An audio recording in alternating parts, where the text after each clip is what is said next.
Yes friends, നമുക്ക് അടുത്ത topic വരുന്നത് മണി വെയ്റ്റഡ് റേറ്റ് ഓഫ് റിട്ടേൺ, അതുപോലെ തന്നെ time weighted rate of return. Okay, അപ്പോൾ ഇതിൽ നമ്മൾ ഡിസ്കസ് ചെയ്യാൻ പോകുന്നത് വെച്ച് കഴിഞ്ഞാൽ ഒരു പോർട്ട്ഫോളിയോ മാനേജറുടെ പെർഫോമൻസ് എങ്ങനെയാണ് ഇവാലുവേറ്റ് ചെയ്യുക. എനിക്ക് അതിനു വേണ്ടിയുള്ള ഒരു മെഷർമെന്റ് ടൂളാണ് എന്ന് പറയുന്നത് മണി വെയ്റ്റഡ് റേറ്റ് ഓഫ് റിട്ടേണും ടൈം വെയ്റ്റഡ് റേറ്റ് ഓഫ് റിട്ടേണും. അപ്പോൾ അതിന്റെ പേരിൽ പറയുന്ന പോലെ തന്നെ ആദ്യത്തെ money weighted rate of return എന്ന് പറയുന്നത് അതിൽ നമ്മൾ യൂസ് ചെയ്യുന്നത് എത്ര എമൗണ്ട് ഇൻവെസ്റ്റ് ചെയ്തിട്ടുണ്ട്. ഓക്കെ, ഫോർ എക്സാമ്പിൾ ഇപ്പോൾ നമ്മൾ ഒരു ഹൈ റിട്ടേൺ കിട്ടുന്ന ഒരു സമയത്ത്, ദാറ്റ് ഈസ് ഒരു 20% റിട്ടേൺ കിട്ടുന്ന ഒരു സമയത്ത് ഒരു പോർട്ട്ഫോളിയോ മാനേജർ ഇപ്പോൾ ഒരു 10 ലക്ഷം രൂപ ഇൻവെസ്റ്റ് ചെയ്യുന്നു വിചാരിക്കുക. ആ സമയത്ത് ഒരു 20% റിട്ടേൺ കിട്ടുന്നുണ്ടായിരിക്കാം. അപ്പോൾ അടുത്ത വർഷം ചിലപ്പോൾ അദ്ദേഹം ഒരു 3 ലക്ഷം രൂപ എന്ത് ചെയ്തിട്ടുള്ളൂ, ഇൻവെസ്റ്റ് ചെയ്തിട്ടുള്ളൂ. പക്ഷെ ആ സമയത്ത് 10% ആണ് റിട്ടേൺ കിട്ടുന്നത്. ഇവിടെ നോക്കുകയാണെങ്കിൽ കൂടുതൽ റിട്ടേൺ കിട്ടുന്ന സമയത്ത് അദ്ദേഹം ഹ്യൂജ് എമൗണ്ട് എന്തിട്ട് ഇൻവെസ്റ്റ് ചെയ്തിട്ടുണ്ട്. കുറഞ്ഞ റിട്ടേൺ കിട്ടുന്ന സമയത്ത് അദ്ദേഹത്തിന് കുറച്ച് എമൗണ്ട് ഇൻവെസ്റ്റ് ചെയ്തിട്ടുള്ളൂ. അപ്പോൾ ഓവറോൾ റിട്ടേൺ എന്തായിരിക്കും, അദ്ദേഹത്തിന് കൂടുതലായിരിക്കും. ബിക്കോസ് അദ്ദേഹം ഹൈ റിട്ടേൺ കിട്ടുന്ന സമയത്ത് ഹ്യൂജ് എമൗണ്ട് എന്തുണ്ട് ഇൻവെസ്റ്റ് ചെയ്തിട്ടുണ്ട്. ഓക്കെ, ഇവിടെ നമ്മൾ നോക്കുന്നത് എമൗണ്ട് ഓഫ് ഇൻവെസ്റ്റ്മെന്റ് എത്രത്തോളം, പൈസ റിട്ടേൺ മാത്രമല്ല, ആ റിട്ടേൺ കിട്ടുന്ന സമയത്ത് എത്രത്തോളം എമൗണ്ട് എന്തുണ്ട് ഇൻവെസ്റ്റ് ചെയ്തിട്ടുള്ള കാര്യം നമ്മൾ ഇതിന്റെ കൺസിഡർ ചെയ്യുന്നുണ്ട്. അപ്പൊ അവിടെ മണിയുടെ വെയിറ്റേജ് ആണ് നമ്മൾ എടുക്കുന്നത്, എമൗണ്ട് ഇൻവെസ്റ്റഡ് എത്രത്തോളം എന്നുള്ളത്. അതുപോലെ തന്നെ ഇപ്പൊ ലോസിന്റെ കാര്യത്തിലാണെങ്കിലും ആലോചിച്ച് നോക്കുക. നമ്മളിപ്പോ പലപ്പോഴും മാർക്കറ്റ് നെഗറ്റീവ് മാർക്കറ്റ് ക്രാഷ് ഒക്കെ ഉണ്ടാവുമല്ലോ. ഇപ്പൊ യുദ്ധവും മറ്റ് ഇന്റർനാഷണൽ ആയിട്ടുള്ള ഇഷ്യൂസ് ഒക്കെ വരുന്ന സമയങ്ങളിൽ നമുക്ക് ഹ്യൂജ് എമൗണ്ട് ഓഫ് ഹോൾഡിങ്സ് ഒക്കെ ഉണ്ടെങ്കിൽ, അതായത് അത്രയും വലിയ എമൗണ്ടുകൾ നമ്മൾ ഷെയർസിൽ ഇൻവെസ്റ്റ് ചെയ്ത് വെച്ചിട്ടുണ്ടെങ്കിൽ ദെൻ നെഗറ്റീവ് റിട്ടേൺ ഉണ്ടാവുന്ന ഒരു സമയം. ഇപ്പോൾ ഫോർ എക്സാമ്പിൾ കോവിഡിന്റെ ആ ഒരു തുടക്കകാലമായിട്ട് മാർക്കറ്റ് വളരെ ഡൗൺ ആയിരുന്നു അല്ലെ. അപ്പൊ ആ സമയത്ത് കോവിഡ് തുടങ്ങുന്ന ഒരു സമയങ്ങളിൽ നമുക്കിപ്പോൾ എന്താണ് ഹ്യൂജ് എമൗണ്ട് നമ്മൾ അതിൽ എന്തുണ്ടെങ്കിൽ ഇൻവെസ്റ്റ്മെന്റ് ഉണ്ടായിരുന്നെങ്കിൽ നമുക്ക് ഓവറോൾ ലോസ് ഭയങ്കര കൂടുതലായിരിക്കും. ബിക്കോസ് നമുക്ക് നെഗറ്റീവ് റിട്ടേൺ ഉള്ള സമയത്ത്, ഇപ്പൊ കോവിഡ് തുടങ്ങുന്ന സമയത്ത് മാർക്കറ്റിൽ -10% റിട്ടേൺ ആണെന്ന് വിചാരിക്കുക. ആ സമയത്ത് നമ്മൾ 1 CR ഇൻവെസ്റ്റ് ചെയ്തിട്ടുണ്ടെന്ന് വിചാരിക്കും. നേരെ മറിച്ച് നമ്മൾ പിന്നീട് അതിനുശേഷം മാർക്കറ്റ് പോസിറ്റീവ് ആവുന്ന ഒരു സമയം, അടുത്തൊരു ബൂം പീരീഡ് ഉണ്ടായിരുന്നു. പക്ഷെ ആ സമയത്ത് 30% പോസിറ്റീവ് റിട്ടേൺ ഒക്കെ ഉള്ളപ്പോൾ നമ്മൾ ഇൻവെസ്റ്റ്മെന്റ് ആകെ ഒരു 10 ലക്ഷം രൂപ ഉണ്ടായിരുന്നുള്ളൂ.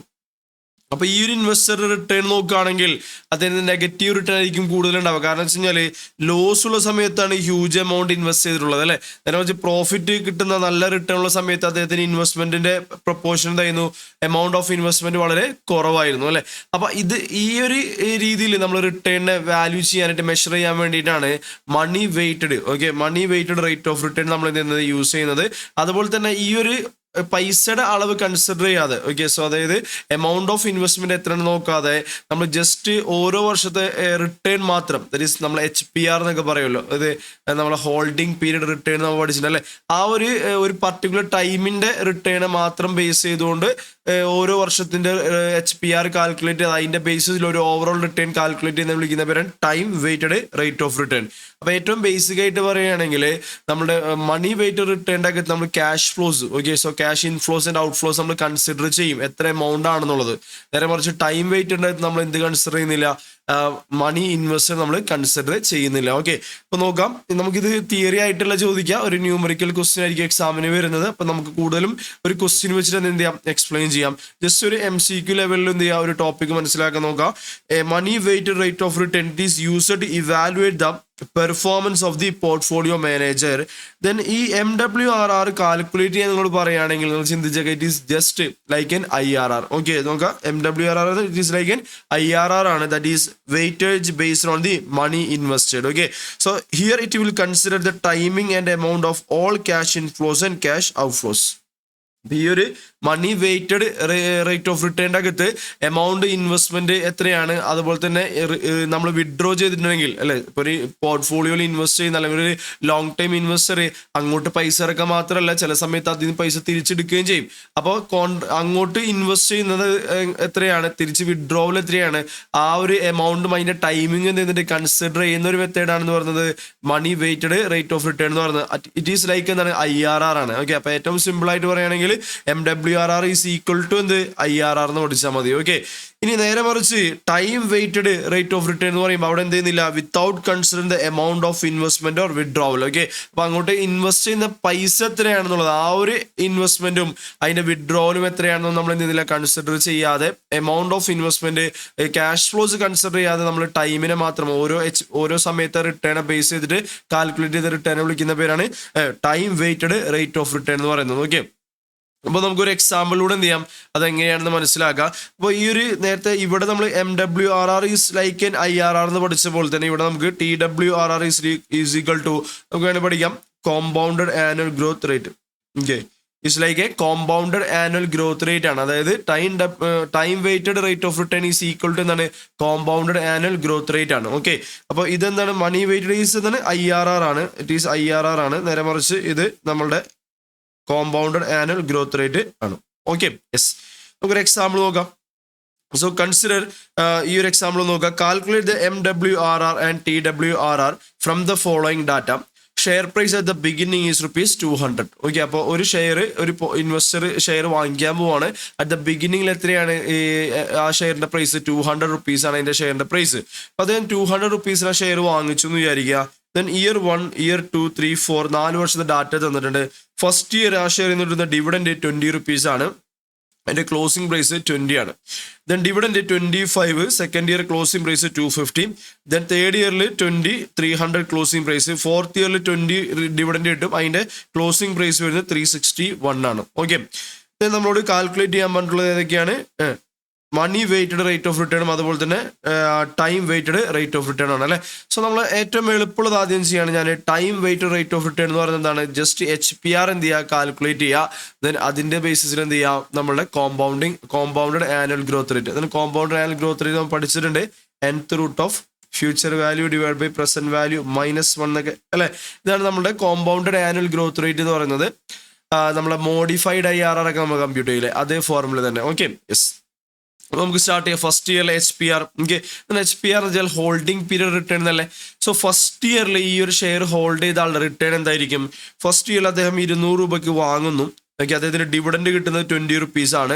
ദെൻ ഫസ്റ്റ് ഇയറിലെ ക്ലോസിംഗ് പ്രൈസ് വരുന്നത് 220 ആണ് അല്ലേ. അപ്പം അങ്ങനെയാണെങ്കിൽ HPR ഈസ് ഈക്വൽ ടു എന്തായിരിക്കും? ഷെയർ ₹200 വാങ്ങിച്ച് 220 ആകുമ്പോൾ അവിടെ ഒരു ₹20 പ്രോഫിറ്റ് കിട്ടില്ല അല്ലേ. പ്ലസ് ഡിവിഡൻഡ് എത്ര ഇടും? 20. ടോട്ടൽ റിട്ടേൺ 40 അല്ലേ. അപ്പോൾ HPR of the first year is equal to 40 divide by 200 അല്ലേ. സോ 20 + 20 ഡിവൈഡ് ബൈ 200 എന്ന് പറയുമ്പോൾ 40 divide by 200 is equal to എത്ര? 20% ആണ് ഫസ്റ്റ് ഇയർ HPR വരുന്നത്. ഇതേ രീതിയിൽ സെക്കൻഡ് ഇയർ നോക്കുകയാണെങ്കിൽ സെക്കൻഡ് ഇയറിൽ ഇൻവെസ്റ്റ് ചെയ്യുന്ന ഒരാൾ അല്ലെങ്കിൽ സെക്കൻഡ് ഇയറിൽ മാത്രം റിട്ടേൺ നോക്കുകയാണെങ്കിൽ ₹220 പ്രൈസ് ഉണ്ടായത് എത്ര ആവും? 250 ആവൂലേ. അങ്ങനെയാണെങ്കിൽ ₹30 അല്ലേ നമുക്ക് അവിടെ ക്യാപിറ്റൽ അപ്രീസിയേഷൻ ഉണ്ടായത് അല്ലേ. പ്ലസ് ₹25 നമുക്ക് എന്ത് കിട്ടും? ഡിവിഡൻഡും കിട്ടുകയാണെങ്കിൽ total return of that year എത്രയാണ്? 30 + 25 ഈസ് ഈക്വൽ ടു 55 അല്ലേ. ഡിവൈഡ് ബൈ ആ വർഷത്തെ ആ ഷെയറിന്റെ opening price, that is investment amount എത്രയായിരുന്നു? 220 അല്ലേ. therefore 55 divide by 220, therefore HPR is equal to 25%. Okay അല്ലേ. ഇതേപോലെ നിങ്ങൾ തേർഡ് ഇയർ ഒന്നൊന്ന് പറഞ്ഞു നോക്കിയാൽ തേർഡ് ഇയറിൽ ദാറ്റ് ഈസ് നമ്മളെ പ്രൈസ് 300 അല്ലേ ക്ലോസിങ്. അപ്പോൾ സെക്കൻഡ് ഇയർ അവസാനിച്ചപ്പോൾ 250 ആണെങ്കിൽ സോ തേർഡ് ഇയറിൽ ആ ഷെയർ വാങ്ങിച്ച ഒരാൾ, തേർഡ് ഇയറിന്റെ തുടക്കത്തിൽ ആ ഷെയർ വാങ്ങിച്ച ഒരാളെ സംബന്ധിച്ചിടത്തോളം റിട്ടേൺ എന്തായിരിക്കും? 250 ആയിരിക്കും അദ്ദേഹം വാങ്ങിച്ചിട്ടുണ്ടാവും അല്ലേ. ആ വർഷത്തെ റിട്ടേൺ എത്രയായിരുന്നു? 250 300 ആവുകയാണെങ്കിൽ അവിടെ ഒരു ₹50 കിട്ടൂലേ. പ്ലസ് ഡിവിഡൻഡ് തേർഡ് ഇയറിൽ എത്ര? 20 കിട്ടും. ടോട്ടൽ റിട്ടേൺ ₹70 കിട്ടൂലേ അല്ലേ. സോ 70 എത്ര ഇൻവെസ്റ്റ് ചെയ്തിട്ടാണ്? 250. therefore 70 ഡിവൈഡ് ബൈ 250, 28% HPR വരും. ഇനി ഫോർത്ത് ഇയർ നോക്കുകയാണെങ്കിൽ ഫോർത്ത് ഇയറിന്റെ തുടക്കത്തിൽ ഇൻവെസ്റ്റ് ചെയ്യുന്ന ഒരാളെ കുറിച്ച് ഒന്ന് ആലോചിക്കുക. ₹300 ഷെയർ വാങ്ങിക്കുക. സോ 300 ഷെയർ വാങ്ങിച്ചാൽ 361 അല്ലേ. എത്രയാണ് നമുക്ക് റിട്ടേൺ കിട്ടിയത്? ₹61. പ്ലസ് ഫോർത്ത് ഇയറിലെ ഡിവിഡൻഡ് 20 ആണെങ്കിൽ 61 + 20 81. എത്ര രൂപ ഇൻവെസ്റ്റ് ചെയ്തത്? 300. therefore 81 divide by 300 is equal to 27. ഇതുവരെ നമ്മൾ ഓരോ വർഷത്തെയും എന്ത് കമ്പ്യൂട്ട് ചെയ്തു? HPR കമ്പ്യൂട്ട് ചെയ്തു. ഓക്കെ, സോ ഹോൾഡിംഗ് പീരീഡ്, അതായത് ഓരോ വർഷത്തെയും എന്ത് ചെയ്യുക? റിട്ടേൺ എന്ത് ചെയ്യുക? കാൽക്കുലേറ്റ് ചെയ്യുക. Holding period once first year hold ചെയ്യുകയാണെങ്കിൽ, ദെൻ സെക്കൻഡ് ഇയർ മാത്രം ഹോൾഡ് ചെയ്യുന്നത്, തേർഡ് ഇയർ മാത്രം ഹോൾഡ് ചെയ്യുന്നത്, ഫോർത്ത് ഇയർ മാത്രം ഹോൾഡ് ചെയ്യുന്നത്, അങ്ങനെ ഓരോ വർഷത്തെയും എന്ത് ചെയ്യുക? HPR കാൽക്കുലേറ്റ് ചെയ്യാം. ഓക്കെ, ഇപ്പോൾ നമ്മൾ എന്താണ് ചെയ്തുകൊണ്ടിരിക്കുന്നത്? നമ്മളിപ്പോൾ കാൽക്കുലേറ്റ് ചെയ്തുകൊണ്ടിരിക്കുന്നത് TWRR ആണ്. That is time weighted rate of return ആണ്. അതിനുവേണ്ടി ആദ്യത്തെ സ്റ്റെപ്പിൽ നമ്മൾ എന്ത് ചെയ്യുക? കാൽക്കുലേറ്റ് HPR ഓഫ് ഈച്ച് ഇയറിലെ HPR എന്ത് ചെയ്യുക? കമ്പ്യൂട്ട് ചെയ്യുക. അതിനുശേഷം അതിന്റെ ഫൈനൽ ആൻസർ നോക്കാം. സോ കാൽക്കുലേഷൻ ഓഫ് TWR, ഇതൊരു വർക്കിംഗ് സൈറ്റാണ് ഇവിടെ ചെയ്തത്. ദെൻ അതിന്റെ കാൽക്കുലേഷൻ നോക്കാം. So calculation of TWRR is equal to that is time weighted rate of return is equal to first ഇയറിലെ HPR ഇൻറ്റു സെക്കൻഡ് ഇയറിലെ HPR. അപ്പോൾ HPR എങ്ങനെയാണ് ഇവിടെ? 20% അല്ലേ. ഫസ്റ്റ് ഇയറിൽ എങ്ങനെയാണ് 1.2 വരുന്നത്? ദാറ്റ് മീൻസ് എന്താ, ഫസ്റ്റ് ഇയറിൽ ഒരാൾ നോക്കാം, ഒരു ലോങ് ടൈം ഇൻവെസ്റ്ററെ കുറിച്ച് ഒന്ന് ആലോചിച്ച് നോക്കാം. അദ്ദേഹം ഫസ്റ്റ് ഇയറിൽ ₹1 ഇൻവെസ്റ്റ് ചെയ്ത് തുടങ്ങുകയാണെങ്കിൽ, അപ്പൊ ഇവിടെ നമ്മൾ പറഞ്ഞു, നമ്മൾ ആക്ച്വൽ ഇൻവെസ്റ്റ്മെന്റിന്റെ പൈസ എത്രയാണെന്ന് നമ്മൾ കൺസിഡർ ചെയ്യുന്നില്ല. ഇവിടെ നമ്മൾ ₹1 ഇൻവെസ്റ്റ് ചെയ്താൽ അത് ടൈം വെയിറ്റഡിൽ നമ്മൾ എന്ത് കൺസിഡർ ചെയ്യുന്നില്ല? മണി കൺസിഡർ ചെയ്യുന്നില്ല. ചിലപ്പോൾ ഇയാൾ ഇൻവെസ്റ്റ് ചെയ്ത് ചില 10 ലക്ഷം ആയിരിക്കാം, നമ്മൾ 10 ലക്ഷം രൂപ എടുക്കുന്നുണ്ടോ? ഇല്ല, നമ്മൾ കൺസിഡർ ചെയ്യുന്നത് സപ്പോസ് സിംഗിൾ യൂണിറ്റ് ₹1 ഇൻവെസ്റ്റ് ചെയ്ത ഒരാൾ. ഓക്കെ, അപ്പൊ നമ്മളവിടെ എമൗണ്ട് എത്ര ഉണ്ടെന്നുള്ളത് അതിന്റെ വെയിറ്റേജ് നമ്മൾ എന്തെങ്കിലും കൺസിഡർ ചെയ്യുന്നില്ല. പകരം സിമ്പിൾ ആയിട്ട് ₹1 എടുക്കുകയാണ്. സപ്പോസ് ഒരു ഇൻവെസ്റ്റർ ₹1 തുടക്കത്തിൽ, ഫസ്റ്റ് ഇയറിന്റെ തുടക്കത്തിൽ ഇൻവെസ്റ്റ് ചെയ്യുന്നതെങ്കിൽ ഫസ്റ്റ് ഇയർ എൻഡിൽ 20% റിട്ടേൺ കിട്ടുന്ന ആൾക്ക് ആ ഇൻവെസ്റ്റ്മെന്റ് എത്രയായിട്ട് മാറും? 1.2 ആയിട്ട് മാറും അല്ലെ. അതുകൊണ്ട് ഫസ്റ്റ് ഇയറിൽ എത്രയായിരിക്കും? 1.2. ഓക്കെ അല്ലെ. ഇനി സെക്കൻഡ് ഇയറിൽ എത്രയാണോ ഇൻവെസ്റ്റ് ചെയ്യുന്നത്, ₹1 ഇൻവെസ്റ്റ് ചെയ്യുന്ന ആളാണെങ്കിൽ അതിന്റെ റിട്ടേൺ അടക്കം എത്രയായിട്ട് മാറും? 1.25 ആയിട്ട് മാറും അല്ലെ. അപ്പൊ ഫസ്റ്റ് ഇയറിൽ ഇൻവെസ്റ്റ് ചെയ്ത ലോങ് ടൈം ഇൻവെസ്റ്ററുടെ കയ്യിൽ, ശ്രദ്ധിക്കുക, ഫസ്റ്റ് ഇയറിൽ ₹1 ഇൻവെസ്റ്റ് ചെയ്ത ലോങ് ടൈം ഇൻവെസ്റ്ററുടെ കയ്യിൽ എത്ര രൂപയുണ്ട്? 1.2 ഉണ്ടായിരിക്കും വിത്ത് റിട്ടേൺ ഫസ്റ്റ് ഇയറിന് എൻഡിൽ അല്ലേ. അപ്പൊ ഫസ്റ്റ് ഇയറിന് എൻഡിൽ അദ്ദേഹത്തിന് 1.2 അദ്ദേഹം അത് ഇൻവെസ്റ്റ് ചെയ്യൂലേ, ആ എമൗണ്ട് ഇൻവെസ്റ്റ് ചെയ്യൂലേ, അത് എത്ര ആയിട്ട് മാറും? സെക്കൻഡ് ഇയർ കഴിയുമ്പോൾ അത് 1.25 ആയിട്ട് മാറും. എത്രയാണ് ഇൻവെസ്റ്റ് ചെയ്ത് അതിന്റെ 1.25 ടൈംസ് ആയിട്ട് മാറും. ബിക്കോസ് വിത്ത് 25% റിട്ടേൺ അടക്കം എത്ര ഇൻവെസ്റ്റ് ചെയ്തോ അതിന്റെ 1.25 കിട്ടും അല്ലെ. അപ്പൊ അങ്ങനെയാണെങ്കിൽ 1.2 ആണ് ഇൻവെസ്റ്റ് ചെയ്യുന്നതെങ്കിൽ അതെന്തായി മാറും?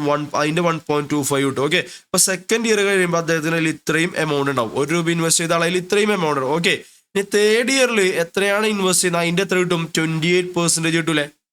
അപ്പൊ ₹1 ഇൻവെസ്റ്റ് ചെയ്യുന്ന ആൾക്ക് തേർഡ് ഇയർ എത്ര കിട്ടും? 1.28 കിട്ടും വിത്ത് റിട്ടേൺ. ₹1 ഇൻവെസ്റ്റ് ചെയ്യുന്ന ആൾക്ക് 28% റിട്ടേൺ അടക്കം 1.28 കിട്ടും. അപ്പൊ നമ്മളതിൽ സെക്കൻഡ് ഇയർ കഴിയുമ്പോൾ ഇത്രയും എമൗണ്ട് ഇല്ലേ, നമ്മൾ അത് ഇൻവെസ്റ്റ് ചെയ്യുകയാണെങ്കിൽ അതിന്റെ 1.28 ടൈംസ് കിട്ടൂലേ.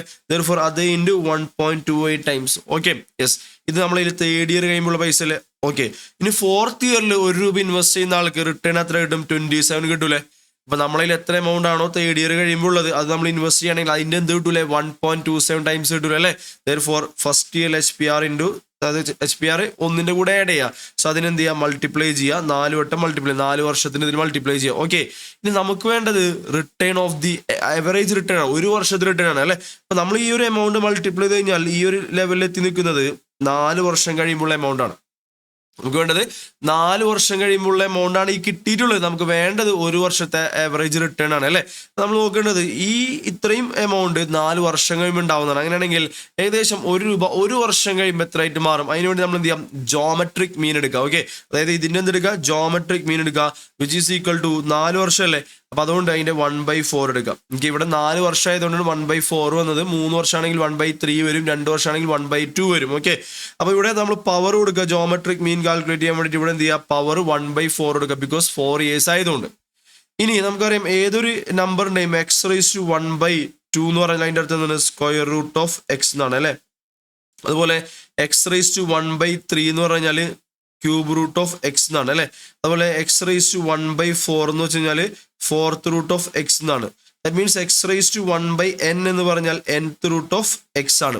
ഓക്കെ അല്ലെ. അപ്പൊ ഇവിടെ നമുക്ക് നോക്കുകയാണെങ്കിൽ ഇതിന്റെ പവർ എത്രയാണ്? 1/4 അല്ലെ.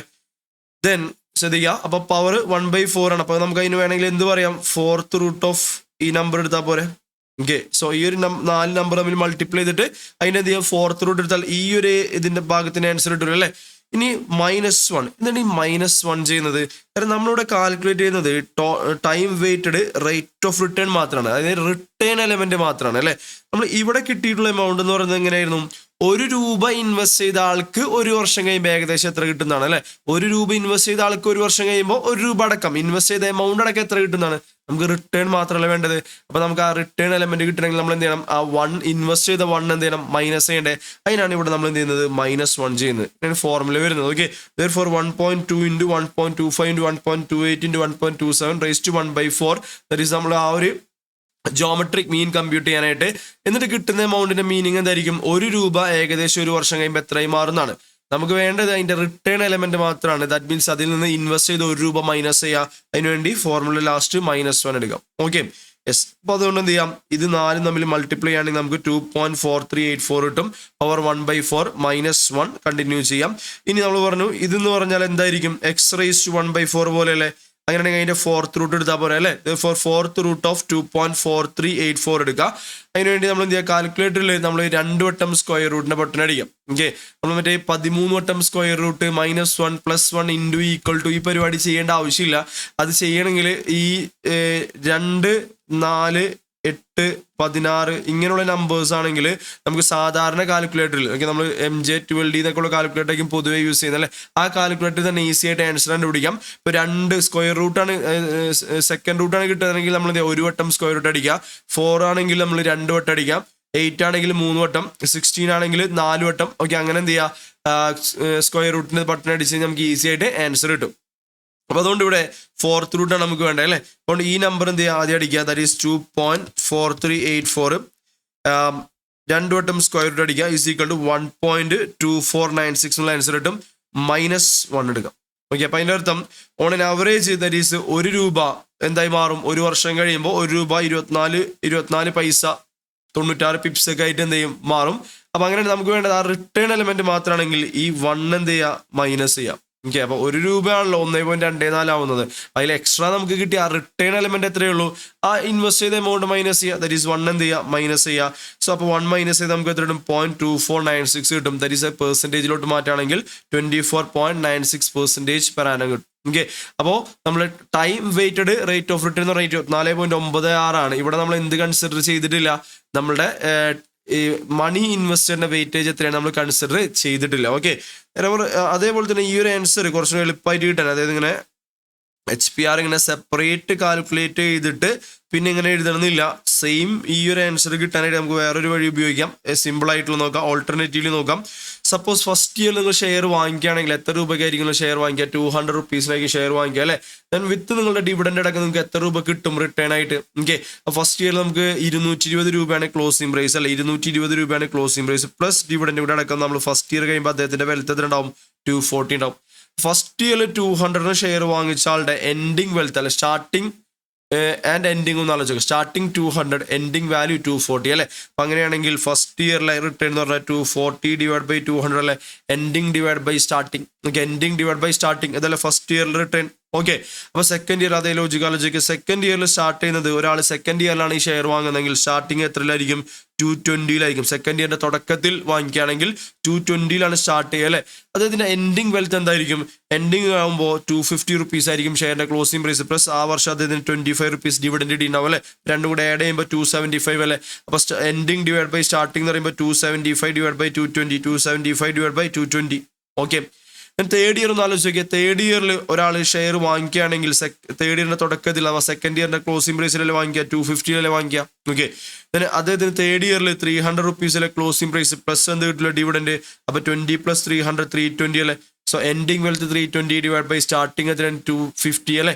ദെർഫോർ തേർഡ് ഇയറിൽ 320 ഡിവൈഡ് ബൈ 250. നമ്മൾ ഫോർത്ത് ഇയർ ഒന്ന് ആലോചിക്കും.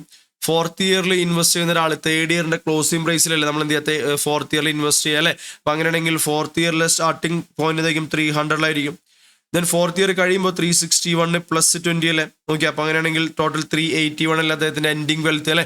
Therefore ending wealth 381 divide by 300 starting.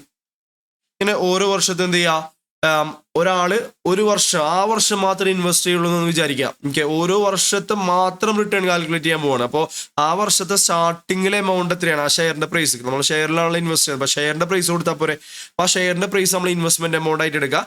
അയാൾ ആ വർഷം കഴിയുമ്പോൾ നമുക്ക് ഉണ്ടാവുന്ന ആ ഷെയറിന്റെ ക്ലോസിംഗ് പ്രൈസും ഡിവിഡൻഡും കൂടിയിട്ട് നമ്മൾ എന്ത് ചെയ്യുക, എൻഡിങ് വെൽത്ത് ആയിട്ട് എടുക്കുക. അപ്പോൾ സ്റ്റാർട്ടിംഗ് പോയിന്റും എൻഡിങ് വെൽത്ത് കൊടുക്കുക, അല്ലെങ്കിൽ ഇൻവെസ്റ്റ്മെന്റ് എമൗണ്ടും.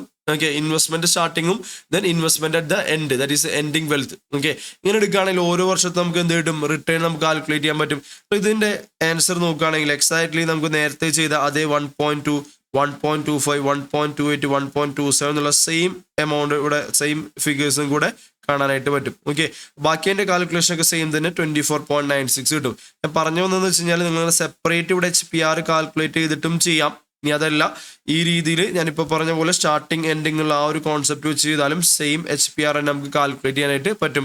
ബാക്കി അതിൻ്റെ നമ്മൾ മാത്തമാറ്റിക്കലി ചെയ്ത കാര്യങ്ങളൊക്കെ ഇത് ഈ ഒരു പ്രോസസ്സൊക്കെ സെയിം തന്നെ ആയിട്ട് ചെയ്യുക. ആൻസർ 24.96 കിട്ടും. ഓക്കെ ആണോ? ഇനി ഇപ്പോൾ നമ്മൾ കമ്പ്യൂട്ട് ചെയ്ത് time weighted rate of return ആണ്. ഇതിൻ്റെ അകത്ത് നമ്മൾ എന്ത് ചെയ്യില്ല, എമൗണ്ട് ഓഫ് ഇൻവെസ്റ്റ്മെന്റ് എത്രയാണ്, ഓക്കെ. സോ ഹ്യൂജ് എമൗണ്ട് ആണോ ഫസ്റ്റ് ഇയറിൽ ചെയ്തിട്ടുള്ളത്, സെക്കൻഡ് ഇയറിൽ ചെയ്തിട്ടുള്ളത്, അപ്പോൾ അതൊന്നും നമ്മൾ എന്ത് ചെയ്തില്ല, ആ ഒരു ക്യാഷ് ഫ്ലോസിന്റെ പാറ്റേൺ നമ്മളിവിടെ ടൈമിങ്ങും നമ്മൾ നോക്കിയിട്ടില്ല. നേരെ മറിച്ച് calculation of money weighted rate of റിട്ടേണിലോട്ടാകുമ്പോൾ ഇറ്റ് ഈസ് ഒരു സെയിം IRR തന്നെയാണ്, ഓക്കെ. അപ്പോൾ ആ ഒരു കാൽക്കുലേഷന് നമ്മൾ എന്ത് ചെയ്യുന്നുണ്ട്, ഇൻവെസ്റ്റ് ചെയ്ത എമൗണ്ട് എത്രയാണെന്നുള്ളത് നോക്കുന്നുണ്ട്. അതിന് തിരിച്ച് കിട്ടുന്ന ക്യാഷ് ഫ്ലോസ് ഏതൊക്കെ സമയത്താണ് കിട്ടുന്നത്, എത്ര എമൗണ്ട് ആണ് കിട്ടുന്നത്, ഏത് സമയത്താണ് കിട്ടുന്നത്, ഓക്കെ. അപ്പോൾ അങ്ങനെയുള്ള ഒരു കാൽക്കുലേഷൻ എന്ന് പറയുന്നത് എന്താണ്, IRR തന്നെയാണ്. നമ്മൾ സാധാരണ ക്യാപിറ്റൽ ബഡ്ജറ്റിൽ IRR കമ്പ്യൂട്ട് ചെയ്യുന്നത് പോലെ ഇവിടെയും നമ്മൾ എന്ത് ചെയ്യുക, റിട്ടേൺ കാൽക്കുലേറ്റ് ചെയ്യാനായിട്ട് നമ്മൾ സാധാരണ ഇപ്പോൾ നമ്മൾ YTM അല്ലെ, ബോണ്ട് എന്നൊക്കെ വന്നാൽ ബോണ്ട് വാല്യൂഷൻ പഠിക്കുമ്പോൾ അതിൻ്റെ റിട്ടേൺ കാണാൻ വേണ്ടി നമ്മൾ എന്ത് ചെയ്യാറുണ്ട്, YTM calculate, yield to maturity അല്ലെ. സോ ഒരു ബോണ്ട് നമ്മൾ മെച്യൂരിറ്റി വരെ കൈവശം വെക്കുകയാണെങ്കിൽ നമുക്ക് കിട്ടുന്ന ആക്ച്വൽ റിട്ടേൺ വിളിക്കുന്ന പേരാണ് YTM എന്ന് പറയുന്നത്. അപ്പോൾ ഈ YTM ഈസ് ഈക്വൽ ടു എന്താണെന്ന് പഠിച്ചിട്ടുണ്ട്, IRR എന്ന് പഠിച്ചിട്ടുണ്ട്. YTM കാൽക്കുലേറ്റ് ചെയ്യുന്നതിന്റെ ഇക്വേഷൻ IRR തന്നെയാണ് നമ്മൾ ചെയ്യാം നമ്മുടെ ഇന്റർപോളേഷൻ ഫോർമുല വെച്ചിട്ട്. അതേ ലോജിക്ക് തന്നെ ഇവിടെ എന്ത് ചെയ്യുക, അപ്ലൈ ചെയ്യുക. ദാറ്റ് ഈസ് MWRR എന്ന് വെച്ച് കഴിഞ്ഞാൽ ഈക്വൽ ടു എന്താണ്, IRR ആണ്, ഓക്കെ. സോ അപ്പോൾ അതിന് വേണ്ടി നമ്മൾ എന്ത് വെച്ചാൽ നമ്മൾ ഇന്ന് ഈ ഷെയറിൽ ഇൻവെസ്റ്റ് ചെയ്യുന്ന എമൗണ്ട് എത്രയാണ്, 200 അല്ലേ, ഓക്കെ. IRR നമുക്കറിയാം. IRR നമ്മൾ എങ്ങനെ ചെയ്യാറ്, ഫ്യൂച്ചറിൽ നമുക്ക് കിട്ടുന്ന ക്യാഷ് ഇൻഫ്ലോസിന്റെ പ്രസന്റ് വാല്യൂ, ഫ്യൂച്ചർ ക്യാഷ് ഫ്ലോസിന്റെ present value is equal to എന്താവണം, ഇനീഷ്യൽ ഇൻവെസ്റ്റ്മെന്റ് ആവണം. ആ ഒരു റേറ്റിനെയാണ് നമ്മൾ എന്ത് വിളിക്കുക, IRR എന്ന് വിളിക്കുക അല്ലെ. അപ്പൊ ഇതിനു വേണ്ടി നമ്മൾ ഇവിടെ എന്ത് ചെയ്യുക, ഇനീഷ്യൽ ഇൻവെസ്റ്റ്മെന്റ് എത്രയാണ്, 200 ആണ്. കാരണം ഇന്ന് ഷെയറിന്റെ പ്രൈസ് എത്രയാണ്, 200 ആണ്. ഈ 200 റുപ്പീസിന് ഒരാൾ ഈ ഷെയർ ഇന്ന് വാങ്ങിക്കുകയാണെങ്കിൽ അദ്ദേഹത്തിന് ഇടുന്ന ഫ്യൂച്ചർ ക്യാഷ് ഫ്ലോസ് ഏതൊക്കെയാണ്, ഫസ്റ്റ് ഇയറിൽ അദ്ദേഹം എന്താണ് 20 റുപ്പീസ് ഇട്ടാണ്. ഇവിടെ നമ്മൾ ഈ കിട്ടുന്ന ഡിവിഡൻഡ് നമ്മൾ എന്ത് ചെയ്യുന്നില്ല, റീഇൻവെസ്റ്റ്മെന്റ് ചെയ്യുന്നില്ല. അതുകൊണ്ട് നമ്മൾ റിസീവ് ചെയ്യുന്നതായിട്ട് കണക്കാക്കാണ്, ഓക്കെ. സോ ഫസ്റ്റ് ഇയറിൽ നമുക്ക് എത്ര കിട്ടാൻ, 20 റുപ്പീസ് ഇട്ടാണ്. സെക്കൻഡ് ഇയറിൽ 25 കിട്ടാണ്. തേർഡ് ഇയറിൽ 20 കിട്ടാണ്. ഫോർത്ത് ഇയറിൽ 20 കിട്ടും. ഈ 361 കിട്ടും, ഓക്കെ അല്ലേ. ഇതല്ലേ ഒരു ഷെയർ വാങ്ങിക്കുന്ന ഒരു ലോങ് ടൈം ഇൻവെസ്റ്റർക്ക് ഉണ്ടാവുന്ന ക്യാഷ് ഫ്ലോസ് എന്ന് പറയുന്നത്. അപ്പൊ അതുകൊണ്ട് അതിന്റെ പ്രസന്റ് വാല്യൂ ഈക്വൽ ടു എന്തായിരിക്കണം, ഇന്നത്തെ ഇനീഷ്യൽ ഇൻവെസ്റ്റ്മെന്റ് ആയിട്ടുള്ള 200 ആയിരിക്കണം, ഓക്കെ. അതിനുവേണ്ടി നമ്മൾ എന്ത് ചെയ്യാം, സോ ഒരു ഫോർമുല ഉണ്ടാക്കുക. 200 ഈസ് ഈക്വൽ ടു ഫസ്റ്റ് ഇയറിലെ 20 റുപ്പീസിന്റെ പ്രസന്റ് വാല്യൂ പ്ലസ് സെക്കൻഡ് ഇയറിൽ കിട്ടുന്ന 25 റുപ്പീസിന്റെ പ്രസന്റ് വാല്യൂ പ്ലസ് തേർഡ് ഇയറിൽ കിട്ടുന്ന 20യുടെ പ്രസന്റ് വാല്യൂ പ്ലസ് ഫോർത്ത് ഇയറിൽ കിട്ടുന്ന 20 പ്ലസ് അതിന്റെ ലാസ്റ്റ് ഇയറിലെ ക്ലോസിംഗ് പ്രൈസ് ആയിട്ടുള്ള 361 present value it should be equal to എത്ര ആയിരിക്കണം, 200 ആയിരിക്കണം, ഓക്കെ. അപ്പൊ ആ രീതിയിൽ എന്ത് ചെയ്യാം, നമ്മൾ ജസ്റ്റ് ഒരു ഫോർമുല ഉണ്ടാക്കാം. അതിനുശേഷം നമ്മൾ എന്ത് ചെയ്യാം, നമ്മളുടെ ഒരു ഇന്റർപോളേഷൻ ഫോർമുലയ്ക്ക് വേണ്ടി നമ്മളൊരു ജസ്റ്റ് ഒരു ഗസ് ചെയ്യുക, ഏതെങ്കിലും ഒരു റേറ്റ് 20%, 30% നോക്കിയിട്ട് നമുക്ക് ഏകദേശം 200 അടുത്തേക്ക് എത്തുന്ന റേറ്റ് ഏതാണെന്ന് എന്ത് ചെയ്യുക, ഒന്ന് ഗസ് ചെയ്ത് നോക്കുക, ഓക്കെ. ഇവിടെ ഞാൻ നോക്കിയപ്പോൾ ഒരു 23ഉം 26 ആണ്. ഒരു 20ക്ക് എബവ് എടുത്തപ്പോഴാണ് നിയർലി എന്ത് ചെയ്യുന്നത് 200 അടുത്ത് വരുന്നത്. ഞാൻ രണ്ട് റേറ്റ് എടുത്തിട്ടുള്ളത് 23ഉം 26 ആണ് എടുത്തിട്ടുള്ളത്, ഓക്കെ. അപ്പോൾ 23ൽ നമ്മൾ എന്ത് ചെയ്യുക, ക്യാഷ് ഫ്ലോസിനെ ഡിസ്കൗണ്ട് ചെയ്ത് നോക്കുക. അതുപോലെ തന്നെ 26ലും എന്ത് ചെയ്യുക, ഡിസ്കൗണ്ട് ചെയ്ത് നോക്കുക. സോ നോക്കുക, ഇയർ 1, 2, 3, 4 4 വർഷത്തെ ഇയർ എഴുതുക. ദെൻ 23ലെ PV ഫാക്ടേഴ്സ് എഴുതുക. അതുപോലെ തന്നെ ഇവിടെ 26ലെ present value factors, PV factors എഴുതാം, ഓക്കെ. 1/1.23 അടിച്ചു കഴിഞ്ഞാൽ 23% PV ഫാക്ടറും 1/1.26 അടിച്ചു കഴിഞ്ഞാൽ നമ്മുടെ 26ലെ PV ഫാക്ടേഴ്സ് കിട്ടും. അതുകൊണ്ട് നമ്മൾ എന്ത് ചെയ്യുക, ഓരോ വർഷത്തെ ക്യാഷ് ഫ്ലോസിന് എന്ത് ചെയ്യുക, ഡിസ്കൗണ്ട് ചെയ്യുക. ദാറ്റ് ഈസ് ഫസ്റ്റ് ഇയറിലെ 20 എന്ത് ചെയ്യുക, മൾട്ടിപ്ലൈ ആണെങ്കിൽ ഈ 16 പോയിന്റ്, അടുത്ത 25 മൾട്ടിപ്ലൈ ചെയ്യുക, 20, 381. അങ്ങനെ 4 വർഷത്തെ ക്യാഷ് ഫ്ലോസിനെ നമ്മൾ എന്ത് ചെയ്യാം, അതാത് വർഷത്തെ PV ഫാക്ടർ കൊണ്ട് മൾട്ടിപ്ലൈ ചെയ്യുകയാണെങ്കിൽ, സോ ഒരെണ്ണത്തിൽ നമ്മൾ ഇവിടെ രണ്ട് റേറ്റ് എടുക്കുമ്പോൾ ഈ രണ്ട് റേറ്റിന്റെ പ്രത്യേകത നമുക്കറിയാം. ഇന്റർപോളേഷൻ ഫോർമുലയിൽ ഈ രണ്ട് റേറ്റിന്റെ പ്രത്യേകത എന്ന് വെച്ച് കഴിഞ്ഞാൽ, ആദ്യത്തെ rate that is lower rate ഉണ്ടല്ലോ, എനിക്ക് രണ്ട് റേറ്റിന്റെ ഇത് ഏറ്റവും ചെറുത് ഏതാണോ ആ റേറ്റിൽ നമ്മൾ ഡിസ്കൗണ്ട് ചെയ്യുമ്പോൾ ഏകദേശം ഈ ഒരു ഇനീഷ്യൽ ഇൻവെസ്റ്റ്മെന്റിനേക്കാളും വലിയൊരു നമ്പർ കിട്ടണം. കുറച്ച് ഒരു ചെറുത് 201 കിട്ടിയാലും ഓക്കെയാണ്, ഓക്കെ. അപ്പോൾ ചെറുതായിട്ട് ഒരു പോസിറ്റീവ് കിട്ടുന്ന NPV പോസിറ്റീവ് കിട്ടുന്ന രൂപത്തിൽ നമ്മളുടെ ഈ 23ൽ ഡിസ്കൗണ്ട് ചെയ്യുമ്പോൾ, അല്ലെങ്കിൽ ഏത് റേറ്റ് ആണ് നമ്മൾ എടുക്കുന്നത് അത് നമ്മൾ ഡിസ്കൗണ്ട് ചെയ്യുമ്പോൾ ഒരു പോസിറ്റീവ് ആയിട്ടുള്ള നമ്പർ NPV കിട്ടണം. നേരെ മറിച്ച് അടുത്ത ഹയർ ഡിസ്കൗണ്ടിങ് റേറ്റ് എടുക്കുമ്പോൾ 26 എടുക്കുകയാണെങ്കിൽ ഒരു ചെറിയ നെഗറ്റീവ് ദാറ്റ് ഈസ് 200നേക്കാളും താഴെ ആയിരിക്കണം, ഓക്കെ. അപ്പൊ 23ൽ 200 മുകളിൽ നിൽക്കണം, 26ൽ 200നേക്കാൾ താഴെ ആയിരിക്കണം. അങ്ങനത്തെ രീതിയിലാണ് നമ്മൾ റേറ്റുകൾ എടുക്കേണ്ടത്. ഇവിടെ 23 26 നോക്കുമ്പോൾ കറക്റ്റ് ആയിട്ട് അത് വരുന്നുണ്ട്, ഓക്കെ. സോ 23ൽ 210 210 ആണ്. അപ്പോൾ 200നേക്കാളും കുറച്ച് മുകളിലാണല്ലോ. 26ൽ നമ്മൾ ചെയ്യുമ്പോൾ 192 ആണ്. അപ്പൊ 200നേക്കാൾ താഴെയാണ്. അപ്പൊ നമ്മൾ വിചാരിച്ച പോലെ 23 26 നടക്കുന്നുണ്ട്, ഓക്കെ. വേണമെങ്കിൽ 25 നമുക്ക് എന്ത് ചെയ്യാം, എടുക്കാം, ഓക്കെ. 25ൽ 200നേക്കാൾ താഴെ കിട്ടണമെന്നുള്ളൂ. ഇവിടെ 24 എടുക്കേണ്ടവർക്ക് എന്ത് ചെയ്യാം, 24 എടുക്കാം. 24 എടുത്തു കഴിഞ്ഞാൽ 200-നേക്കാൾ മുകളിലുള്ള നമ്പർ ആയിരിക്കും. എനിക്ക് 24ഉം 25ഉം വേണമെങ്കിൽ എന്ത് ചെയ്യാം, എടുത്ത് ട്രൈ ചെയ്യാം. അതും പോസിബിൾ ആണ്. ഓക്കെ, ഞാനിവിടെ തൽക്കാലം 23ഉം 26 എടുത്തിട്ടാണ് എന്ത് ചെയ്യുന്നത്, പി ഫാക്ടർ എടുത്ത് അതിന്റെ ക്യാഷ് ഫ്ലോസ് മൾട്ടിപ്ലൈ ചെയ്ത് ഈ രണ്ട് ഫിഗേഴ്സ് കണ്ടുപിടിച്ചു. ഓക്കെ, അതിനുശേഷം നമ്മൾ എന്ത് ചെയ്യുക, using interpolation formula, that is നമ്മൾ money weight rate of return using interpolation formula.